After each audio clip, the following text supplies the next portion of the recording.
Going to check in with Bridget Ryan right now. She is, you're basically at an Edmonton institution, the houses of Candy Cane Lane.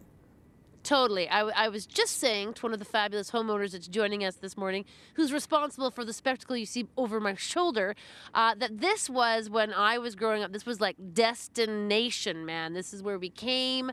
I remember just, it was backlog traffic. I think things are different now. We'll talk about the sort of rules and regs of Candy Cane Lane, but it's a place to come and get in the Christmas spirit. And it's something really, really special. What is it actually, the street? I don't mean to put you on the spot, but it's what, 148th Street, is it?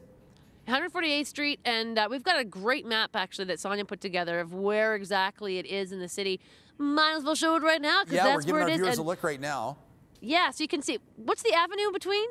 The avenues are between, well, on the north side, 100th Avenue, and on the south side, 91st, just north of 91st. So you've got, I mean, you know, 8 or 9 blocks. And the thing I love about this is, I mean, you buy a house on 148th Street, you better get on board.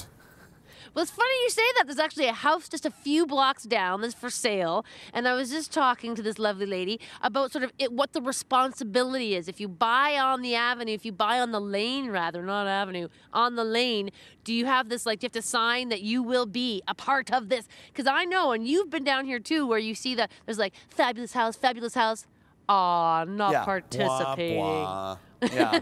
You know what, though? Sometimes you need to be prompted like this. I got not gently at all, prompted by my wonderful wife into some Christmas crafting yesterday that involved plywood and a jigsaw and sandpaper and stain and like you would, wait, I'm gonna wait, I'll show you the finished product once it's done. But it's one of those things that I would never undertake if it was just up to me, but with a little pressure, I'll tell you, now that it's coming to fruition and the context here, once you get out there, you put up these lights, if you wouldn't otherwise go overboard, and you do, you realize you're contributing to something very special. And there's nothing like Candy Cane Lane, house after house after house.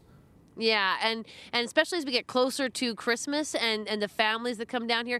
And I mean, think about it. Since we've lost sort of the Horlock Park, that whole initiative, also to the Edmonton Food Bank, this has become a very important fundraising effort on behalf of them and in support of them. So, and they've got, we'll be talking to them as well. They're on the scene. And just to sort of focus on, as we know from the Christmas tree show that we did last Tuesday, where we raised over $8,500, I believe, or even $9,000 on Christmas trees. Obviously, this is their time of year where they really need that push. You know it. So people are going to be waking up today, people that live in that part of town, and they're going to turn on their TV to breakfast television and realize that their front yard is on TV. That's going to be happening, which is great. Also, I should mention, I've been meaning to drop my voice down. I didn't realize I was doing this to one of our favorites, Sergio Turlioni from Rigoletto's Cafe. He's on at 10 minutes to 8 o'clock. So we brought him in here. He's setting up at 7:30. The guy's plane got in from Vegas 4 hours ago. I had no idea. He's total rock and roll. This guy is rock and roll. We're going to get him a coffee. Sergio Turlioni coming up in about 20 minutes, Bridge. Awesome. And I'm going to introduce to you right now one of the fabulous homeowners that we're talking about. Welcome to Breakfast Television, Kim. Nice to see you. Hi, good morning. By the way, beautiful home. Ryan and I were just talking about the obligation to living on the lane. You love it. You've been here since, what, 1980 you were saying? 1980, yeah. When we bought the house, we weren't part of Candy Cane Lane because it was still 3 blocks further north. So then as we had the opportunity to start collecting, get lights and everything going beforehand, and now after 30 years, here we go. 30 years Candy Cane Lane has been in existence. That is amazing. And so you were one of those people that were sort of a few blocks down that were like, I want this. I want this, absolutely. As our children got older, it got us more excited about it. That is so cool. Now, obviously, there's lots of rules and regs, and I want to talk about parking. That's a huge issue as well, because you as a resident, and I know having been down here as well, we'd be sensitive to the parking. What is the parking situation? Are we just encouraged to park anywhere in the area?